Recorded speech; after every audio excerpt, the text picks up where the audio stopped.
Hello friends, welcome back to my channel. Today I am going to teach you chapter 1st of class 5th generation of computers and types of computer. Generations of computer. Okay, so generations of computer में हम computer की generation के बारे में पढ़ेंगे कि computer की generation कौन कौन सी हैं, किस जनरेशन में कौन से कंप्यूटर्स चलते थे, ठीक है, कौन कौन से जनरेशंस, फर्स्ट जनरेशन क्या है, सेकंड जनरेशन. जनरेशन मीन्स होता है पीढ़ियाँ. तो जैसे हमारे फादर या फिर ग्रैंडफादर, ये एक हमारे एंसेस्टर्स हैं, हमारे पूर्वज. तो ये हमारे जनरेशन्स हैं, ठीक है. तो वैसे ही कंप्यूटर में भी जनरेशन्स होती हैं. सो अभी जो हम प्रेजेंट टाइम में कंप्यूटर्स यूज़ कर रहे हैं वो हमारे 5th जनरेशन्स के कंप्यूटर हैं, बिकॉज अभी जो है कंप्यूटर की 5th जनरेशन चल रही है. सो आज हम जनरेशन ऑफ कंप्यूटर के बारे में थोड़ा डिटेल में समझेंगे. Evolution of computer can be classified into 5 different generations of computer. Computer के जो पार्टीशन है वो 5 पार्ट्स में की गई है, जिन्हें हम जनरेशन्स कहते हैं कंप्यूटर की, ठीक है. Which with each generations of computer new and improve technology changes have taken place. So आपकी हर जनरेशन में कंप्यूटर या टेक्नोलॉजी में कुछ नए चेंजेस हुए हैं, कुछ नए बदलाव हुए थे. The present computer has evolved after several decades of efforts. So अभी जो प्रेजेंट टाइम में आप कंप्यूटर देख रहे हैं, इनमें बहुत सारे बदलाव आए हैं और बहुत सारे इनमें एफ़र्ट किए हैं, बहुत सारे साल लगे हैं ये कंप्यूटर इस सिचुएशन या फिर इस टेक्नोलॉजी तक के कंप्यूटर्स को बनाने में. So let us learn about each generation. तो चलिए हम हर एक जनरेशन के बारे में पढ़ते हैं. So come to the first generation. सबसे पहले हम आते हैं फर्स्ट जनरेशन. फर्स्ट जनरेशन में जो है हम कंप्यूटर को इनपुट किनके थ्रू देते थे. इनपुट हम पंच कार्ड के थ्रू देते थे. मीन्स हमारा इनपुट डिवाइस वहाँ पर पंच कार्ड होता था, ठीक है, और हमारा आउटपुट डिवाइस कौन होता था. पंच कार्ड ही हमें आउटपुट भी देता था फर्स्ट जनरेशन में. और फर्स्ट जनरेशन के कंप्यूटर में आपके वैक्यूम ट्यूब्स होते थे, ठीक है. आपके वैक्यूम ट्यूब्स जो होते थे वो फर्स्ट जनरेशन में यूज़ किए जाते थे. इस वजह से आपके कंप्यूटर जो होते थे वो बहुत ही ज़्यादा भारी भी होते थे, बहुत ही ज़्यादा एक्सपेंसिव भी होते थे, ठीक है. तो अगर आपसे कभी कोई पूछे कि फर्स्ट जनरेशन में कौन सी टेक्नोलॉजी यूज़ हुई थी, तो vacuum tubes technology first generation में यूज़ हुई थी. फर्स्ट जनरेशन का कंप्यूटर्स बहुत ही ज़्यादा बल्की थे. बल्की मीन्स हैवी थे, भारी थे. एक्सपेंसिव, बहुत ही ज़्यादा महंगे भी थे. फर्स्ट जनरेशन के कंप्यूटर्स जो है बहुत ही ज़्यादा इलेक्ट्रिसिटी भी कंज्यूम करते थे. फर्स्ट जनरेशन के कंप्यूटर की जो इंटरनल स्टोरेज होती थी वो बहुत ही कम होती थी. इंटरनल स्टोरेज मीन्स वो डेटा बहुत ही कम स्टोर कर सकते थे. स्लो इन स्पीड, और वो बहुत ही धीरे काम करते थे. सो फर्स्ट जनरेशन के कुछ एग्जांपल्स हैं, जैसे इनियाक, यूनिवैक, ईडीसैक एंड ईडीवैक. ये आपके फर्स्ट जनरेशन के कुछ कंप्यूटर्स के नाम हैं. और फर्स्ट जनरेशन आपका 1940 से लेकर 1958 तक था. तो फर्स्ट जनरेशन का जो टाइम ड्यूरेशन है वो 1940 से लेकर 1958 तक था. मीन्स 58 से पहले के जितने भी कंप्यूटर्स हैं वो आपके सब फर्स्ट जनरेशन के थे. Come to the next, that is second generation. Second generation के कंप्यूटर का आपका टाइम पीरियड था 1959 से लेकर 1964. इस टाइम पीरियड में आपके जितने भी आपके कंप्यूटर्स आए थे वो सब सेकेंड जनरेशन के थे. सेकेंड जनरेशन के कंप्यूटर में इनपुट आपके पंच कार्ड से ही दिया जाता था. कोई इनपुट में नया इम्प्लीमेंट नहीं हुआ था. आउटपुट आपका थोड़ा सा इम्प्लीमेंट हुआ था. आउटपुट में पंच कार्ड के थ्रू आउटपुट भी मिलता था और मैग्नेटिक टेप के थ्रू भी आउटपुट मिलता था. और आपके सेकेंड जनरेशन में वैक्यूम ट्यूब्स को हटाकर आपके ट्रांजिस्टर्स यूज़ होने लगे थे. मीन्स सेकेंड जनरेशन में नई टेक्नोलॉजी आ गई थी जिसकी जगह पे ट्रांजिस्टर्स यूज़ हो रहे थे. सो फर्स्ट जनरेशन में आपके वैक्यूम ट्यूब्स होते थे और सेकेंड जनरेशन में ट्रांजिस्टर्स यूज़ होते थे. सेकेंड जनरेशन के जो सिस्टम्स थे, कंप्यूटर्स थे, वो स्मॉल होते थे, छोटे हो गए थे साइज़ में, और काफ़ी ज़्यादा तेज़ काम करते थे फर्स्ट जनरेशन के कंप्यूटर के कंपैरिजन में. Consume lesser power than first generation computer. ये फर्स्ट जनरेशन के कंपैरिजन में इलेक्ट्रिसिटी भी बहुत कम लेते थे. Less expensive than first generation computer. ये बहुत ही ज़्यादा महंगे नहीं थे फर्स्ट जनरेशन का कंप्यूटर के कंपैरिजन में. ये फर्स्ट जनरेशन के कंप्यूटर के कंपैरिजन में कम महंगे थे. या कहा जाए तो सस्ते थे। लार्जर स्टोरेज कैपेसिटी, और इनमें स्टोरेज कैपेसिटी भी बहुत ज़्यादा थी। सो सेकेंड जनरेशन के हमारे कंप्यूटर के कुछ एग्जांपल्स हैं IBM 1401, IBM 350 एंड RCA 501। ये आपके सेकेंड जनरेशन के कंप्यूटर्स के कुछ नाम हैं जो आपके सेकेंड जनरेशन में कंप्यूटर्स थे आपके। ओके, सो आते हैं आप थर्ड जनरेशन के कंप्यूटर्स में। थर्ड जनरेशन के कंप्यूटर में आपका बहुत ही ज़्यादा इम्प्लीमेंटेशन हो गया था टेक्नोलॉजी में। जैसे आपको दिख रहा होगा कि इनपुट डिवाइस आपके उस time as a input device third generation के कंप्यूटर में कीबोर्ड से इनपुट लिया जाता था। थर्ड जनरेशन में आपका कीबोर्ड आ गया था। इसमें आपकी टेक्नोलॉजी इंटीग्रेटेड सर्किट यूज़ होने लगी, जिसे हम शॉर्ट में IC भी बोलते हैं। ओके, सो इंटीग्रेटेड सर्किट आपकी थर्ड जनरेशन में टेक्नोलॉजी यूज़ होती थी। आउटपुट हमें मॉनिटर पे मिलने लगा था। सो आपका जो है थर्ड जनरेशन में आपका कीबोर्ड, माउस, मॉनिटर यूज़ होने लगा था।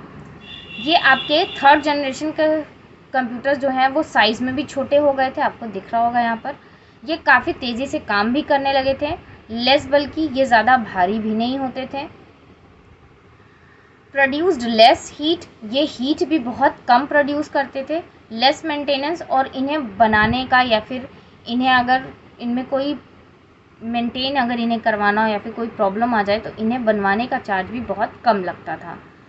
सो थर्ड जनरेशन के कंप्यूटर्स के कुछ एग्जांपल्स हैं, जैसे IBM 360 है, आपका 370 सीरीज़ है, Apple I है। ये आपके कुछ थर्ड जनरेशन के कंप्यूटर्स के नाम हैं। थर्ड जनरेशन कंप्यूटर का टाइम पीरियड आपका 1964 से लेकर 1970 तक था।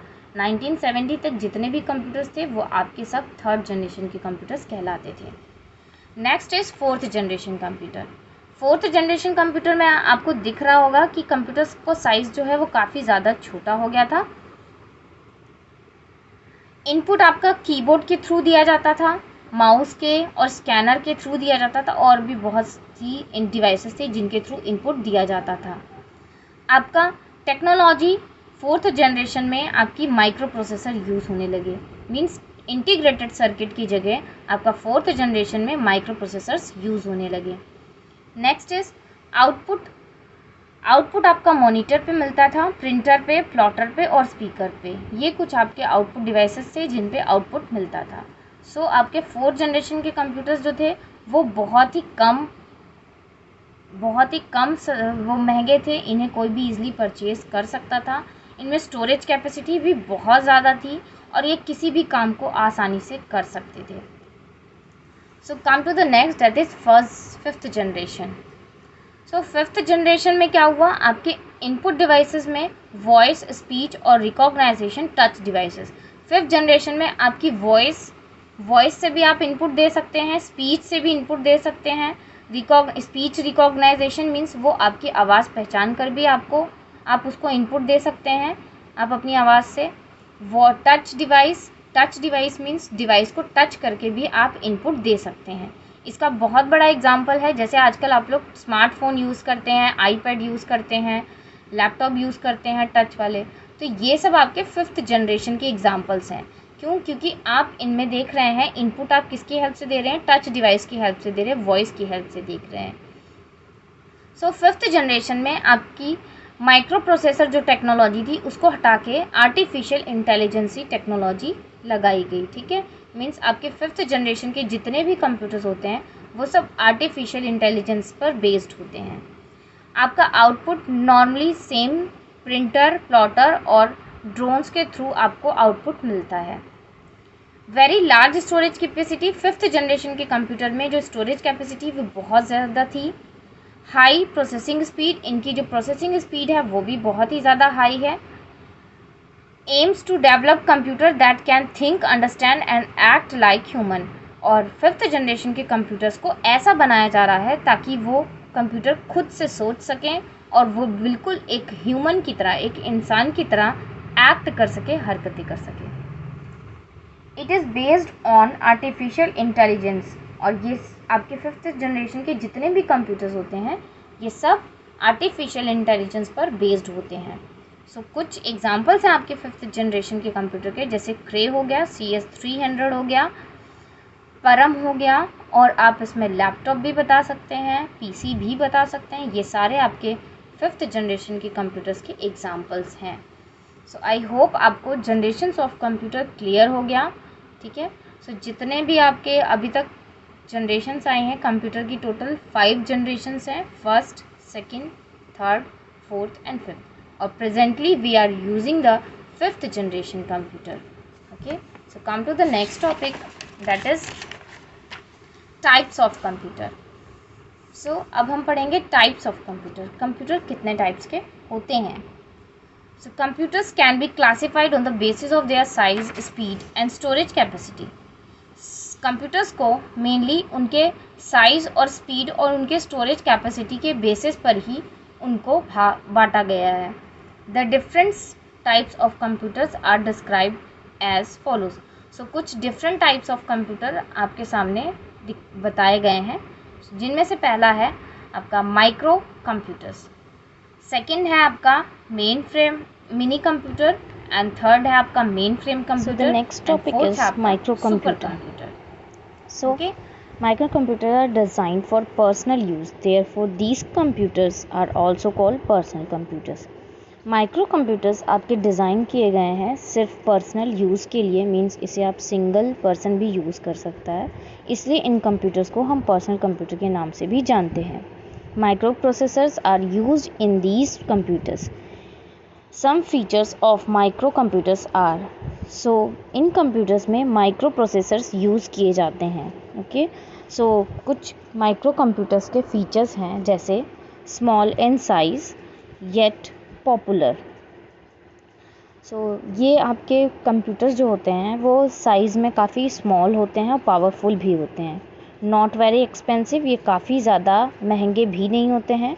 Used at home, schools, banks, hospitals and so on. इन्हें स्कूल, होम, घर में भी यूज़ करते हैं, स्कूल्स में भी यूज़ करते हैं, बैंक्स में भी यूज़ किया जाता है, हॉस्पिटल में भी यूज़ किया जाता है, और भी कई सेवरल प्लेसेस पे यूज़ किया जाता है। Made up of hardware, operating system and application software. ये कंप्यूटर आपके hardware, operating system and application software से मिलकर बने होते हैं। Desktop, laptop, palm top, tablet and smartphones are some microcomputers. Desktop, palm top, laptop, tablet, smartphone, ये सारे आपके माइक्रो कंप्यूटर्स कहलाते हैं। सो कुछ एग्जांपल्स हैं जिन्हें हम माइक्रो कंप्यूटर्स कहते हैं, जैसे IBM PC, Apple Macintosh. IBM PC और एप्पल मैग्नेटोस भी आपके माइक्रो कंप्यूटर्स के कुछ एग्जांपल्स हैं। Okay, so next is topic is mini computer. So mini computers have a higher processing speed and more storage capacity as compared to microcomputers. Mini computers में आपकी जो processing speed होती है वो बहुत ही ज़्यादा हाई होती है और उसमें स्टोरेज कैपेसिटी भी बहुत ज़्यादा होती है as compare to micro computers. Micro computers के कंपेयर में देखा जाए तो इनकी प्रोसेसिंग स्पीड और इनमें डेटा स्टोर करने की कैपेसिटी बहुत ज़्यादा होती है। These computers are costlier than micro computers. ये कंप्यूटर आपके माइक्रो कंप्यूटर्स के कंपैरिजन में बहुत ही ज़्यादा कॉस्टली होते हैं, मीन्स महंगे होते हैं। Mini computers are bigger in size as compare to micro computers. Mini computer आपके साइज़ में बहुत बड़े होते हैं माइक्रो कंप्यूटर्स के कंपैरिजन में। These computers can support hundreds of users simultaneously. ये कंप्यूटर आपके 100 यूज़र्स को एक साथ साइमल्टेनियसली कंप्यूटर पे काम करवा सकते हैं, मींस इस पे एक साथ 100 यूज़र्स काम कर सकते हैं ईज़िली।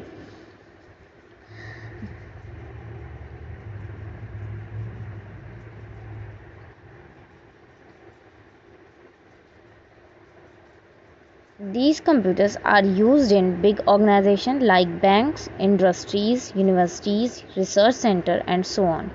ये कंप्यूटर आपके जैसे बड़ी बड़ी ऑर्गेनाइजेशन मीन्स संगठन, जैसे बैंक, इंडस्ट्रीज़ मतलब फैक्ट्रीज़, यूनिवर्सिटीज़ मीन्स विश्वविद्यालय, रिसर्च सेंटर जहाँ खोज की जाती है, ऐसे बहुत सारे बड़े बड़े संगठनों में इन कंप्यूटर्स का यूज़ किया जाता है। सो इन कंप्यूटर की कुछ एग्जांपल्स हैं, जैसे PDP-11 एंड IBM 8000 सीरीज़। ये आपके मिनी कंप्यूटर्स के 2 एग्जांपल्स हैं, ओके, जिन्हें हम मिनी कंप्यूटर्स कहते हैं। So next topic is main frame computer. So mainframe computers are big in size and can process data at an extremely high speed. Mini computers आपके size में बहुत ही ज़्यादा बड़े होते हैं और ये डेटा को प्रोसेस बहुत ही तेज़ी से करते हैं और बहुत ही हाई स्पीड से करते हैं। मीन्स ये डेटा को प्रोसेस बहुत ही हाई स्पीड से करते हैं। These are very powerful and expensive computers. ये बहुत ही ज़्यादा पावरफुल और बहुत ही ज़्यादा महंगे होते हैं computers. Main frame computers have a large memory. इनमें मेमोरी भी बहुत ही ज़्यादा होती है, मीन्स इसमें बहुत सारा डेटा आप स्टोर कर सकते हैं। These computers can even effectively handle a huge amount of data. इस कंप्यूटर में आप बहुत ही ज़्यादा डेटा आसानी से स्टोर कर सकते हैं, या ये कंप्यूटर आपका डेटा बहुत ज़्यादा आसानी से हैंडल कर सकता है। These computers can tackle hundreds and thousands of instruction at the same time. ये कंप्यूटर्स आपके thousands और hundreds of instruction एक ही टाइम में आसानी से सॉल्व कर सकते हैं। These computers are also used in large organizations such as banks, stock exchange, railway and airline ticket reservations centers and so on. So ये कंप्यूटर्स आपके बहुत ही बड़े बड़े ऑर्गेनाइजेशन या संगठन जैसे कि बैंक्स, स्टॉक एक्सचेंज मतलब जहाँ पे मार्केटिंग का काम होता है, रेलवे जैसे ट्रेन्स, जहाँ एयरलाइन मीन्स एयरपोर्ट प्लेन की टिकट्स बुक्स होती हैं, वहाँ पर ये सारे कंप्यूटर्स यूज़ किए जाते हैं और भी बहुत सी प्लेसेस पर ये कंप्यूटर्स यूज़ किए जाते हैं। सो नेक्स्ट इज़ जैसे कि मेन फ्रेम कंप्यूटर्स जो आपके पहले अभी यूज़ होते हैं उनके कुछ एग्ज़ाम्पल्स हैं, जैसे IBM Z series, CDC 6600, PDP-10। सो ये जो IBM Z सीरीज़ और CDC 6600 PDP-10 है, ये आपके कुछ मेन फ्रेम के एग्ज़ाम्पल्स हैं। मींस अगर आपसे कोई पूछे कि मेन फ्रेम कंप्यूटर के कोई एग्ज़ाम्पल्स बताइए तो आप ये कंप्यूटर्स के नाम ईज़िली बता सकते हैं। So come to the next topic, that is super computer. Super computer are the most powerful computers. Super computer आपके बहुत ही ज़्यादा पावरफुल या शक्तिशाली कंप्यूटर्स हैं। These computers can tackle thousands of instruction per second. ये कंप्यूटर आपके thousands of instruction एक सेकेंड या पर सेकेंड में ये टैकल कर सकते हैं, मीन्स हैंडल कर सकते हैं या सॉल्व कर सकते हैं। Therefore they have an extremely fast processing speed. इससे ही हमें पता चलता है, इसका मतलब कि इसकी जो प्रोसेसिंग स्पीड है ये बहुत ही फास्ट है, मीन्स वाकई बहुत ज़्यादा फास्ट है ये कंप्यूटर आपके, जो आपके थाउजेंड्स ऑफ इंस्ट्रक्शन को पर सेकेंड में कर देते हैं complete. Super computers are very expensive. Super computers आपके बहुत ही ज़्यादा महंगे होते हैं as compared to other computers. These computers are specially used to perform complex calculation and for weathercasting, satellite control, space research and so on. ये आपके specially use किए जाते हैं कंप्यूटर्स बहुत ही जटिल गणनाओं के लिए, वेदर फॉरकास्टिंग मौसम जानकारी के लिए, सैटेलाइट कंट्रोल सैटेलाइट को कंट्रोल करने के लिए। Next space research. Space research means जहाँ पे स्पेस के बारे में रिसर्च की जाती है उस जगह भी आपके सुपर कंप्यूटर्स यूज़ किए जाते हैं, और भी ऐसे बहुत सी प्लेसेस हैं जहाँ पर आपके सुपर कंप्यूटर्स को यूज़ किया जाता है। सो आपके कुछ एग्ज़ाम्पल्स हैं सुपर कंप्यूटर्स के, जिनका नाम है क्रे 1, क्रे 2, परम, ETA, तियानी 2 एंड ग्रेव का फुल फॉर्म है ग्रेविटी पाइप। सो ये आपके कुछ सुपर कंप्यूटर के एग्ज़ाम्पल्स हैं। मीन्स अगर आपको से कोई सुपर कंप्यूटर के एग्ज़ाम्पल्स पूछता है तो आप ये नाम बता सकते हैं सुपर कंप्यूटर के एग्ज़ाम्पल्स में। सो नेक्स्ट आते हैं हम, जैसे कि अभी आपने पढ़ा, एक ओवरव्यू देख लेते हैं हम पूरे आपके चैप्टर का। जैसे कि आपने अभी पढ़ा mini computer, main frame computer, micro computer, super computers. So ये आपके जो हैं कुछ फेमस कंप्यूटर्स, या फिर इनको कहा जाए कि कंप्यूटर्स को इनकी स्पीड, साइज़ और स्टोरेज के बेसिस पर क्लासीफाई किया गया है। सो मेनली कभी भी आपसे कोई पूछता है कि कंप्यूटर कितने टाइप्स के होते हैं, तो कंप्यूटर 4 टाइप्स के होते हैं। फर्स्ट इज़ माइक्रो कंप्यूटर्स, जो आपके बहुत ही साइज़ में छोटे होते हैं और इन्हें ईज़िली आप कहीं पर भी कैरी कर सकते हैं, जैसे desktop, laptop, palm top, smartphone. So ये ऐसे फ़ोन्स कंप्यूटर्स हैं जिन्हें आप ईज़िली कहीं पर भी कैरी कर सकते हैं और ये साइज़ में भी बहुत छोटे होते हैं। सो नेक्स्ट इज़ जैसे माइक्रो कंप्यूटर आपने देखा कि ये साइज़ में थोड़े और बड़े होते हैं। मेन फ्रेम कंप्यूटर ये साइज़ में और बड़े होते हैं मिनी के कंपैरिजन में। सुपर कंप्यूटर ये सबसे बड़े कंप्यूटर्स होते हैं। सो यहाँ पर एक बॉक्स में आपको इन्फॉर्मेशन कुछ इंपॉर्टेंट पॉइंट दिया गया है, इसको भी पढ़ लेते हैं। Param 8000 was Indian first supercomputer which was designed and assembled by CDAC Pune. It was first installed in 1991. परम 8000 जो है आपका इंडिया का फर्स्ट सुपर कंप्यूटर था जिसे डिज़ाइन और असेंबल किया था CDAC ने, कहाँ पे, पुणे में, और इसे 1991 में सबसे पहले इंस्टॉल किया गया था, मींस लगाया गया था चलाने के लिए। ओके, सो आई होप ये वीडियो आपको शायद अच्छे से समझ में आया हो, आपको generations of computer, types of computer बहुत अच्छे से समझ में आया हो। अगर आपको ये सारी चीज़ें बहुत अच्छे से समझ में आई हो, आपको वीडियो पसंद आया हो, सो प्लीज़ वीडियो को लाइक करिएगा और शेयर करिएगा और सब्सक्राइब करिएगा। सब्सक्राइब का बटन नीचे दिया हुआ है, वहाँ पे क्लिक करके आप उसे सब्सक्राइब कर सकते हैं मेरे चैनल को। जैसे भी कोई नया वीडियो आएगा सबसे पहले आपको नोटिफिकेशन मिल जाएगा। Okay friends, thank you.